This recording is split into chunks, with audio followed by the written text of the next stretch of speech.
ध्यायेत् शारदचन्द्रसुन्दरमुखम् ताम्रारविन्देक्षणम्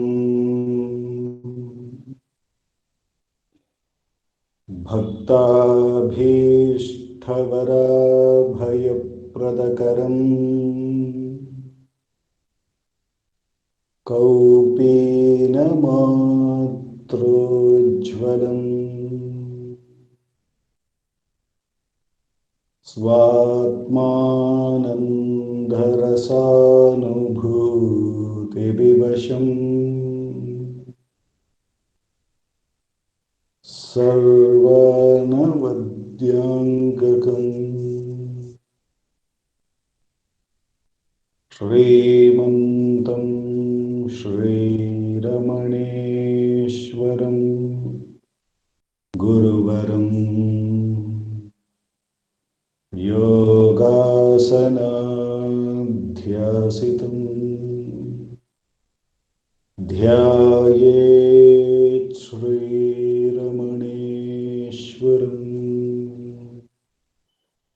ध्यायेत् श्रीरमणेश्वरम् ध्यायेत् श्रीरमणेश्वरम्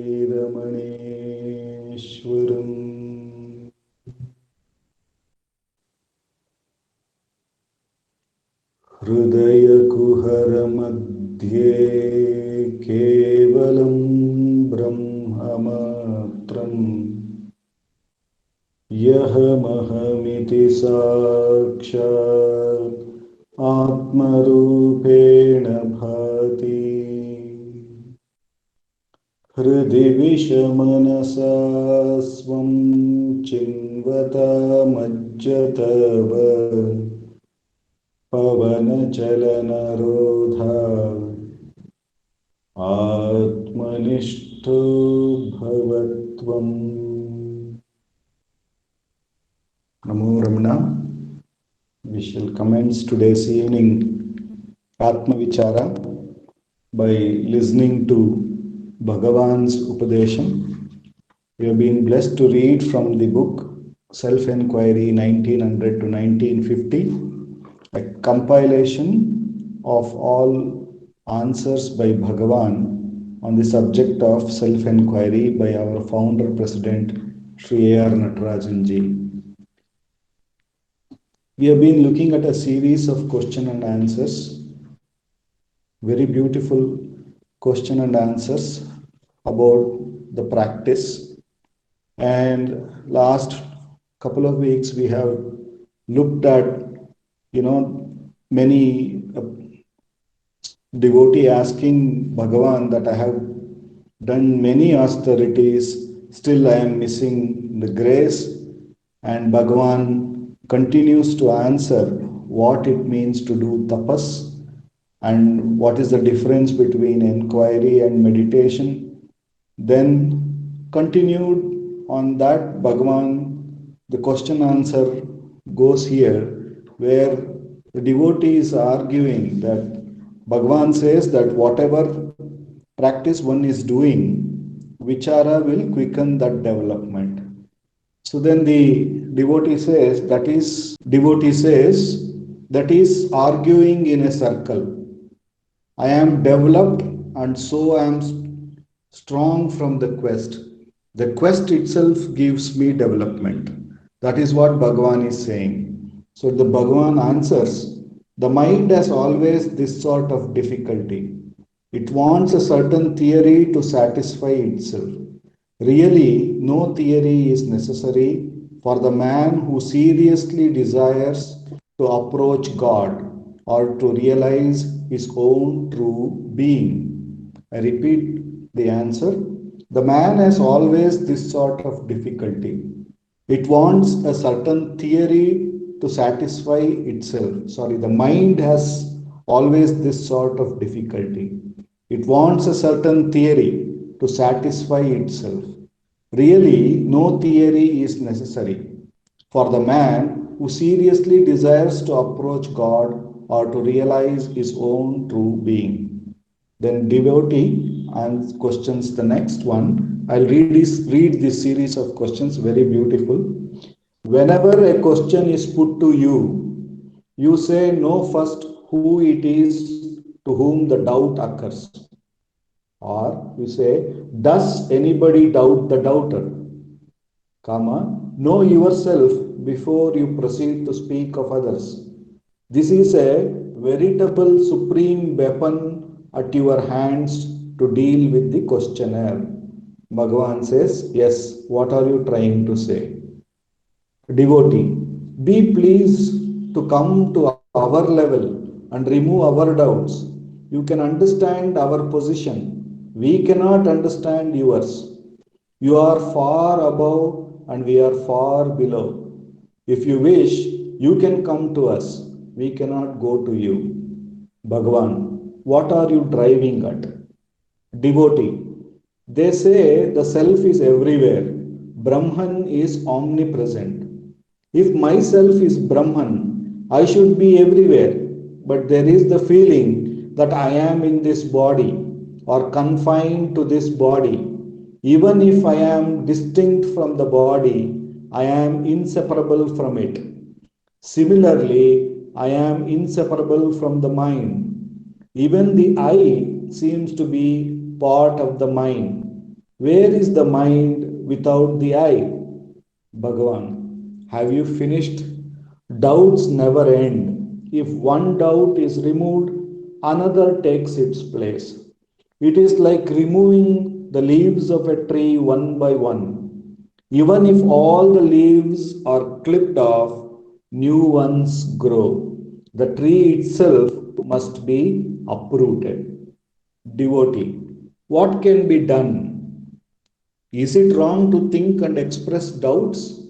Bhagavan, no, the only sure remedy is to know the one who doubts. No one doubts the doubter. Devotee, this is what I feared. I am gagged. Bhagavan, no, I am coming to the rescue. Suppose I give you an answer. Would it set at rest all your doubts? You said you are the body, the mind, and so on. What is this mind which you say is yourself? You say it is all thoughts, including so many faculties. Devotee, I don't say that is so, but I feel as though it were.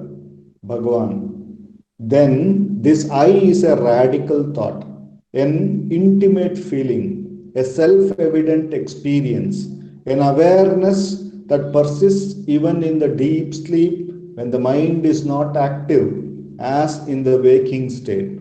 According to yourself, then, I, the radical part, must have a locus in the body. Devotee, where is it? Bhagavan, you have to find it out yourself, but you can't find it by dissection of the body.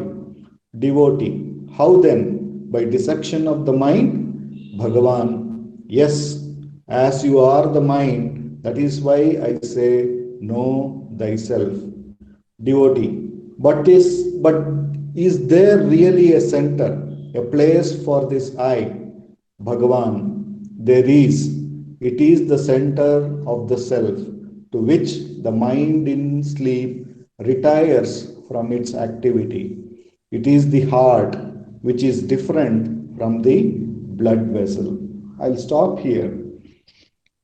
So, Bhagavan is always driving us to the actual experience, whereas we are more inclined to holding a thought, either the thought that I don't know as a doubter, or a thought that I know as the knower. Both in this case, there is an identity as a doubter or an identity as the knower.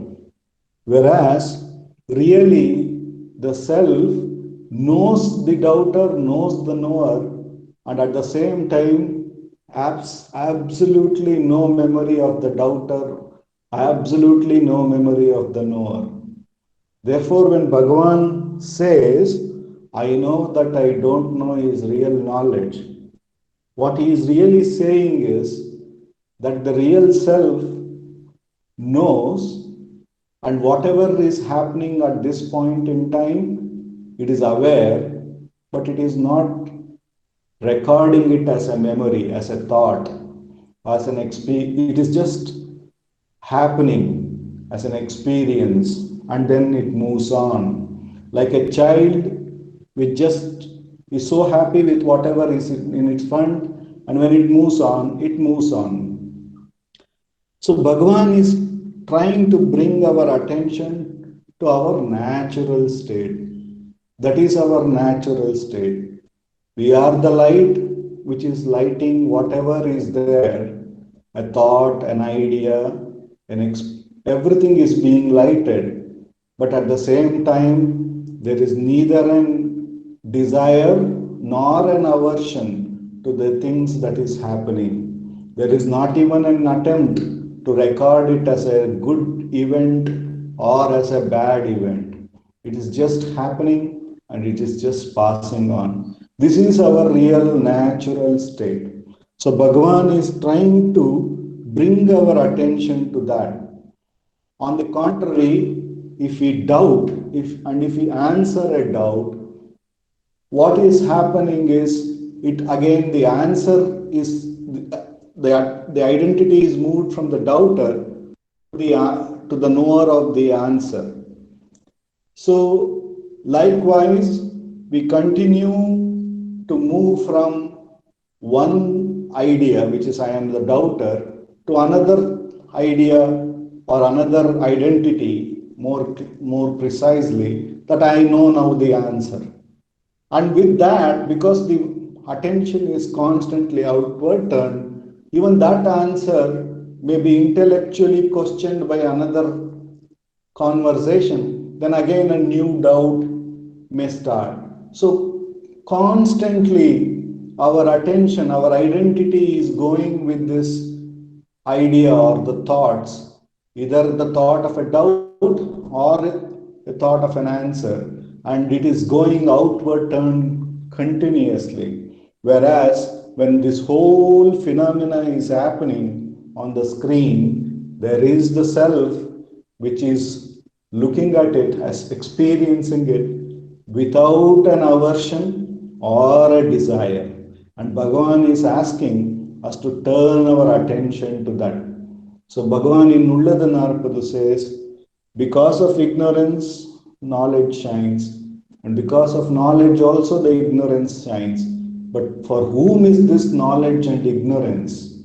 When one inquires, that is true knowledge. So even when the ignorance is there, even when the knowledge is there, the light of the self is shining equally on both of it without a trace of attachment to it, without a trace of identity with it. That is our real nature.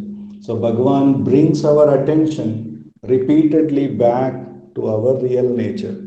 And for that, he has given his Brahmastram, which questions every thought, every identity by to whom is this?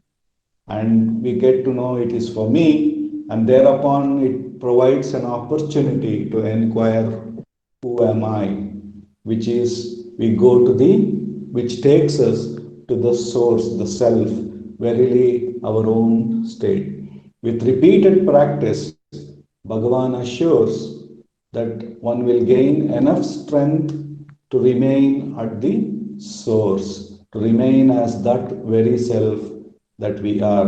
With the immense grace of Bhagavan, let us do Atma Vichara.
Namo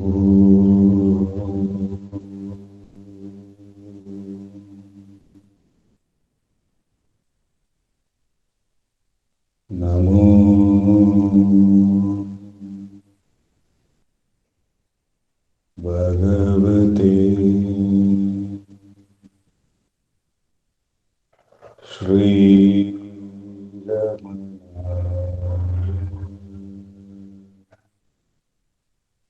Namo Ramana. Over to Akka. Thank you all.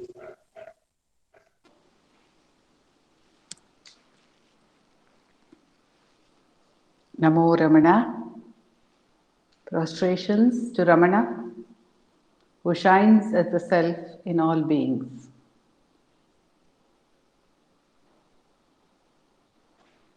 By the immense grace of Bhagavan, whom we endearingly call as Ramana, by that immense grace, we are allowed to meet in His name and to meditate upon the path shown by Him, which is self-enquiry.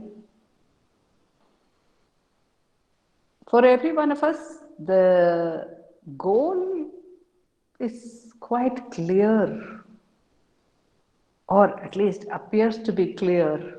The goal is self abidance, steady self abidance. And in order to attain this goal, we find that self inquiry is what Bhagavan describes as the only adequate means to deal with the mind. What is the need to deal with the mind? The need to deal with the mind arises because, really speaking, there is nothing that we need to do to be aware of the self. Because to be the self, we cannot do anything in any case. We are the self. We can not be the self because we are the self.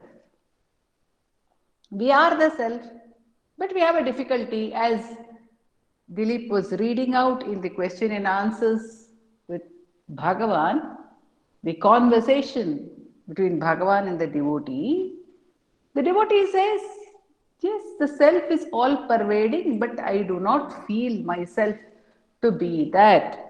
So, where is the problem lie? The problem does not lie in the truth, but the problem lies in our perception, wherein we perceive ourselves to be something other than what is our true nature. And how are we to stop perceiving ourselves as other than this? When we question thus, the only answer is by enquiry, by going into what is our true nature. What is it that I have taken myself to be? I have taken myself to be a body. But who is it who has taken oneself to be a body? When I say I have taken myself to be a body, it automatically means that it is not that the body has taken itself to be I. It's not the body which is claiming that it is I. There is an entity, there is a feeling of somebody being I who says this body is I. Now, who is that entity? Who is that entity is the question, is the enquiry. The whole enquiry is about who is that entity whom we call I. Because we keep on saying I. That's what Bhagavan says. I walk, I came, I went, I feel. I am having so many thoughts. So we are constantly using, not just using the term I, but we have some feeling within ourselves as a sense of I-ness. However, we never try to see what exactly is this sense of I-ness. On the other hand, we are constantly busy with something that is connected to this sense of I-ness. Some experience that the I is undergoing. That is what we are constantly engaged with. We are constantly engaged with the experiences of the I, but never try to turn back or pause and see who is this I who is engaged with so many experiences. No matter what the experience is, unless we try to experience who the I is, how will we know our true nature? If we are constantly paying attention only to the experiences that the I is undergoing, how can we know who the I is? If we are so totally caught up in doing, when will we ever know who the doer is? So Bhagavan asks us to turn the attention back. When we try to turn the attention back, when we try to do our self inquiry, we find the same problem which we find at all times in our life, the problem of thoughts. Where are we caught up? We're caught up in our own thoughts. This whole world, Bhagavan says, is nothing but our thoughts for each and every one of us. It is only a set of thoughts. From morning till night, we are having millions of experiences which are all in the form of thoughts. The first thing which Bhagavan teaches us in self inquiry is to separate the thinker from the thoughts. If we say that there are two identities, there is my thought and I, and that is how we believe it is. Since we believe that there are these thoughts which come and go, but other thoughts also come. So there are these entities which we believe are there within the mind, which we call thoughts. And we are very well aware that these thoughts are coming and going in large numbers, maybe, but coming and going. Thoughts are coming, thoughts are going, thoughts are coming, thoughts are going. This is what we feel is happening in our mind. So Bhagavan says, when you feel that thoughts are coming and going, first recognize or accept that you feel there are thoughts and there is you. Each one of us feel that I am having thoughts. That means I am not my thoughts. All of us accept this as a statement, but we do not accept it as an experience in fullness. Whenever a thought arises in us, are we immediately aware this is only a thought? This is a mere thought. It is not I. It is my thought. No matter what the thought is, no matter what the thought is, whether it is a thought of physical experience, like, well, this is tasty, or this is painful, whatever it is, or whether it is a mental experience where we feel joy or sorrow or fear or anger, no matter what that experience is, the moment that experience becomes visible to us, whatever the experience, the moment that experience becomes visible to us, Do we recognize, are we alert enough to recognize immediately that this is a thought? No matter what it is, the moment we recognize an object, do we simultaneously recognize this is an object, this is not I, this is an object, this is a thought? If we recognize that this is only a thought, the next step, Bhagavan says, this is my thought, it is not I. It is my thought, that's all. But what do I want to do? I want to know who I am. I want to be self aware. I want to know my true nature. And I don't want to know about objects, I want to know about myself.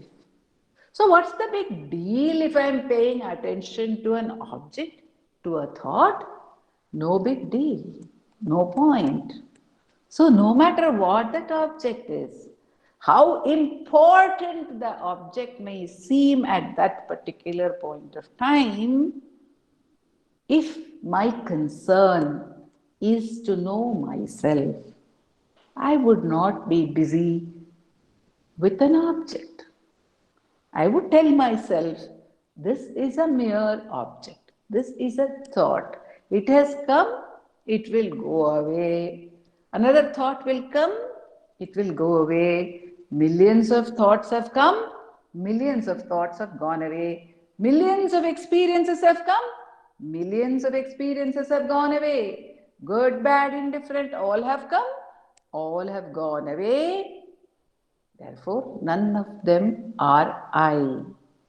And my concern is to know who I am. So, every time a thought arises, we will automatically turn attention away from the thought and try to turn attention towards who the thinker is. It is an effort to try and see who the thinker is. And it is also a recognition that the thinker is not dependent on the thought. Because a thought is coming and going. And a thought is not I. But I am aware of my presence, at least from when I was a little, some 3, 4, 5 years old, till today, each one of us are aware of our existence. We may not have a memory earlier than that, but after that, we are aware of our existence. And we know that millions of experiences have come and gone, but that has not changed in any manner our awareness of our own being, of our own existence. So we know I am not these thoughts. Even though we know, we get carried away. When anger comes, we get carried away by the anger. At that point of time, we do not remember that this anger, this emotion which I am undergoing, is only a thought. It is only a thought. And it is not different from any of the other thoughts that I have. They are also thoughts. When I feel a lot of joy, a lot of excitement, at that time also I don't remember. This is merely a thought. It is not different from the thought of anger. It is not different from the thought of sorrow. All are only thoughts. They are appearances or mental objects to which I am paying attention. And when I pay attention to a mental object, I am obviously not paying attention to my own self. Therefore, I do not experience the self. And if The self is allowed to be constantly hiding behind one object after another. How will I ever know who this I is? So, in order to pinpoint the attention on the I thought, we say we must be bereft of other thoughts, or what we call thoughts. The definition which Bhagavan gives, or when he talks of thoughts as the mind and the I thought as the root of the mind, he explains to us that this is a division between a subject thought and an object thought. So, in all our experiences, the subject thought is common, whereas the object thought is varied. And when we say we try to question the I, or we try to ask ourselves, who am I? It is trying to see who is this who calls himself or herself a subject. Who is this subject? Minus all the objects, who is this subject? This is where we are trying to go in the inquiry.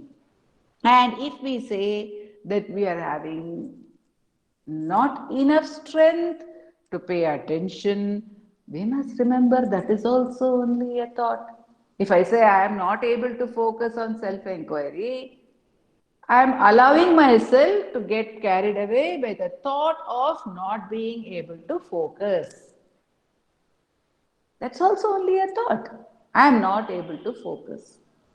Or if I say, yes, yes, I can focus very well, I am doing good, I'm doing a good job of A or B or C, including my self inquiry, even then it would only be a thought for me. So, no matter what the thought, this is what repeatedly the process is very, very simple. So, why are we again and again dwelling on the process? It is because we have to remind ourselves again and again until we are convinced through the strength of our practice itself that all these are thoughts. They are not my nature and they come and go. And if there are no thoughts, who am I? Obviously, when there are no thoughts, I, as a thinker, am also not there, because I, as a thinker, can exist only in relation to thoughts. And that's why many of us are often afraid to let go of thoughts, because the thinker in us is worried about loss of identity, about getting dissolved. The thinker in us gets worried. The experiencer in us, the identity in us, that gets worried. But if we are able to remember that our true nature is not dependent on thoughts, that our true nature, therefore, is not dependent on being any entity whatsoever, on being a thinker, on being an experiencer, on being an enjoyer. None of these are necessary for us to be the self. Gradually, as we turn inward more and more by the grace of the Supreme One who has come to us as the Sadguru, by that grace, we begin to have an inner faith in the being, an inner faith. Whatever the experience may be, we may or may not be in silence, we may or may not have any samadhi, nirvikalpa samadhi, we may not have that, but the faith, this is what Bhagavan says happens, that there is something, some transformation unknown to us even, which happens, and the faith in the beauty of the self in itself begins to grow. As this begins to grow, the dependence on action, the dependence on thoughts becomes weakened. Slowly it gets weaker. Slowly it becomes less important. What I do becomes less important than what I am. And the inquiry will come back to us more frequently in all things that we do at all times, not only in the time which we set aside by the grace of the Master, but at all times this question will come to us: why am I thinking about A or B or C? All these are only thoughts. Why am I worried about A or B or C? All these worries are only thoughts. How many times I would have been worried? How many times the problems would have been solved? How many times I would have created further new problems for myself? Has there been a time in our lives that is free of problems? That has been totally free of problems.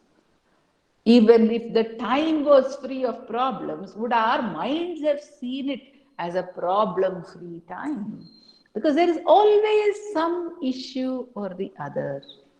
And so the question comes back to us: all right, this issue is bothering me right now. Supposing this issue is solved, is it going to mean that I am going to abide after this in absolute silence, in my own true nature? The moment this problem is solved, which I am thinking about right now, will I get back to my true nature?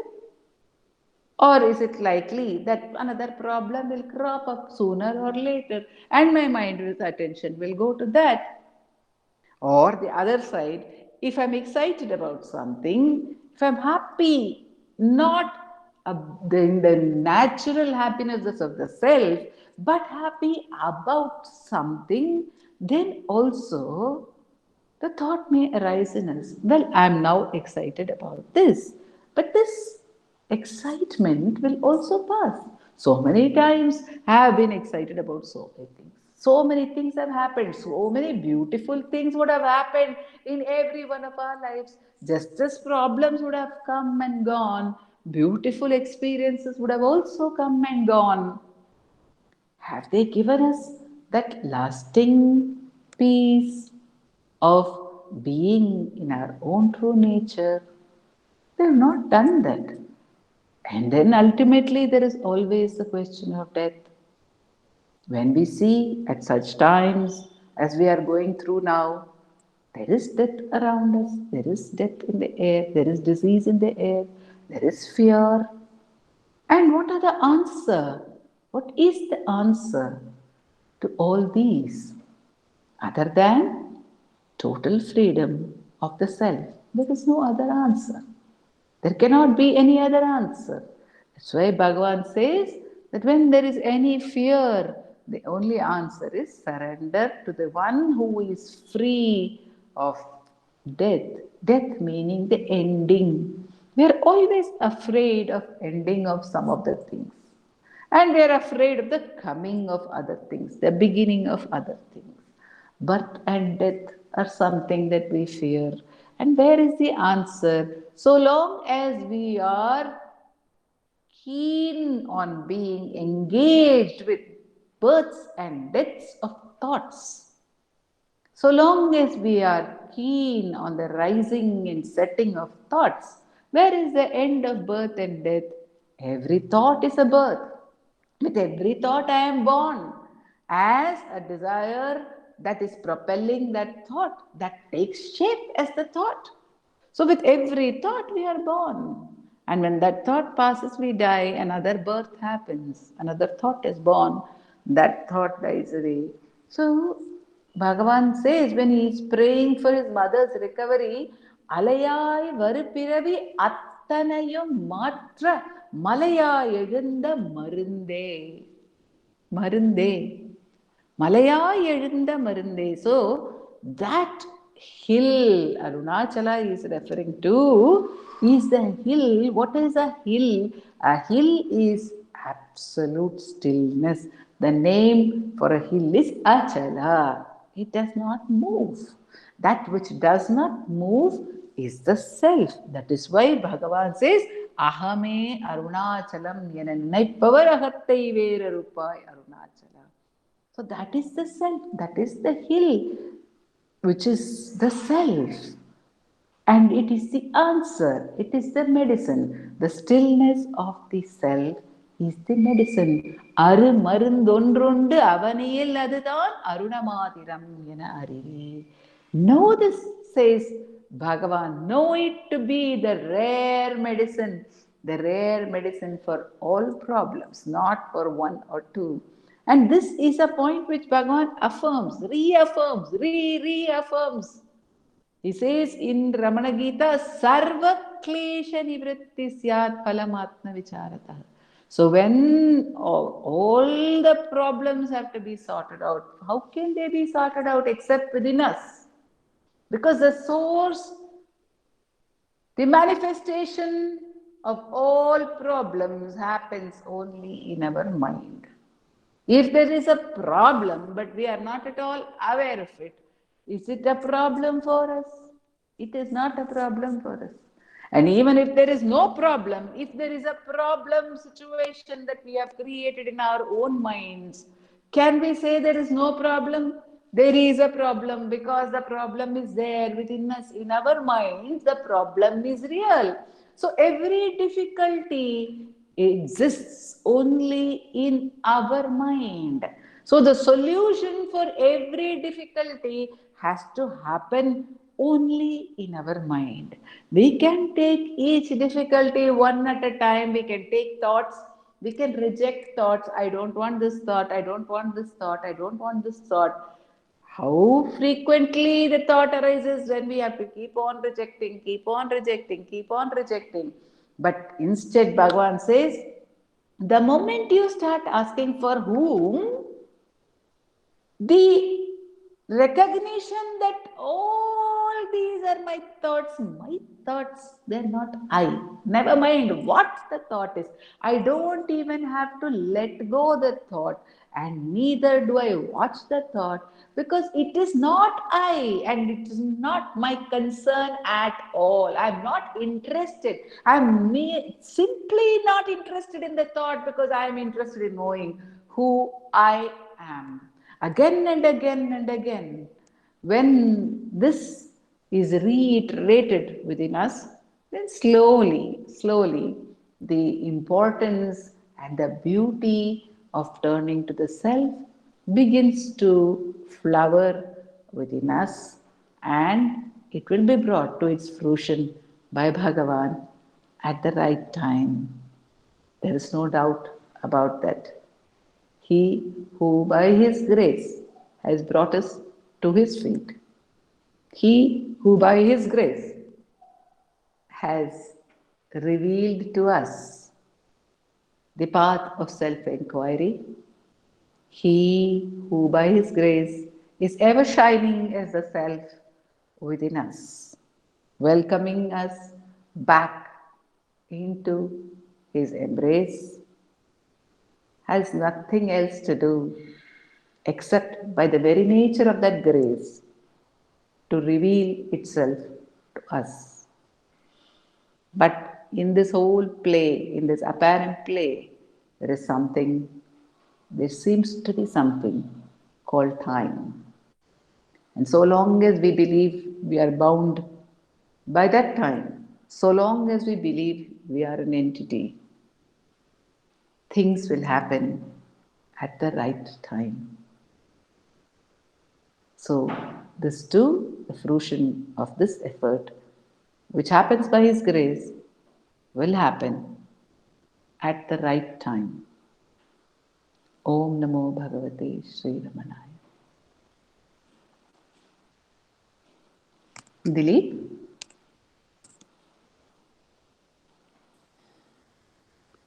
Will you say the prayer? Yes, Akka.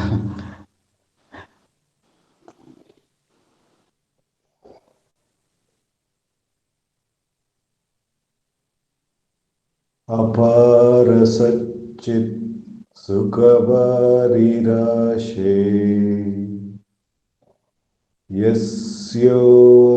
यस्योर्मिमात्रं भुवनं समस्तम् गुहाहितं तं रमणं गभीरम् चिन्ताविहीनं हृदि चिन्तयामि